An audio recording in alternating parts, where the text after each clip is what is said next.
தேர்தலை பொறுத்தளவில் இப்போ இருக்க சூழ்நிலையில் நம்ம அதுக்கு தேர்தல் கமிஷன் இருக்குது, அதுக்கு தேர்தல் ஆணையம் இருக்குது.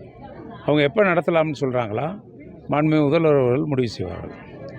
தேர்தல் ஆணையம் சொல்லும் நாங்கள் தயார் பண்ணிக்கிட்டு இருக்கோம், நாங்கள் தயாராக இருக்கோம்னு சொல்லிட்டா முதலமைச்சர் முடிவு செய்வார். 2026 அடுத்த அதிமுக ஆட்சி தான் வரும்னு சொல்லி சொல்லியிருக்காங்க. மக்களாட்சி எப்பயும் தமிழ்நாட்டில் இருக்கும். மக்கள் யாரை விரும்புகிறாங்களா வரும். ஆனால் திட்டவட்டமாக சொல்கிறேன், நான் அதை கூட மறைச்சி சொல்ல விரும்பலை. மக்கள்கிட்ட விலகி போயிடுச்சு அதிமுக. நிச்சயம் திராவிட முன்னேற்ற கழக ஆட்சி இன்னும் ஒரு 10 ஆண்டு இருக்கும். தொடர்ந்து தமிழகத்தில் மருத்துவர், ஆசிரியர், வழக்கறிஞர்கள் தொடர்ந்து தாக்கப்பட்டிருக்கிறாங்க. எதிர்க்கட்சிகள்னா தமிழகத்தில் சட்டம் ஒழுங்கு சீர்திருத்தம். அதனால் அதாவது நீங்கள் உங்களுக்கு தெரியாதில்ல, ஒரு மாவட்டத்தில் நடக்கக்கூடிய ஆக்சிடெண்ட்டோ விபத்துகளோ அல்லது வேறு வகையில் ஏற்படக்கூடிய சம்பவங்களோ, ஒரு சம்பவம் அதுக்காக வேண்டிய நாட்டில் சட்ட ஒழுங்கு கெட்டு போச்சும் இல்லை.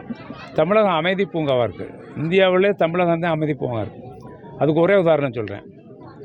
உலகத்தில் இருக்க தொழிற்சாலையை ஆரம்பிக்கிறவங்களாம் அங்கே தேடி வர்றாங்கன்னா முதலமைச்சர் சொன்னார் $1 trillion கொண்டு வந்துடுவேன் 2030.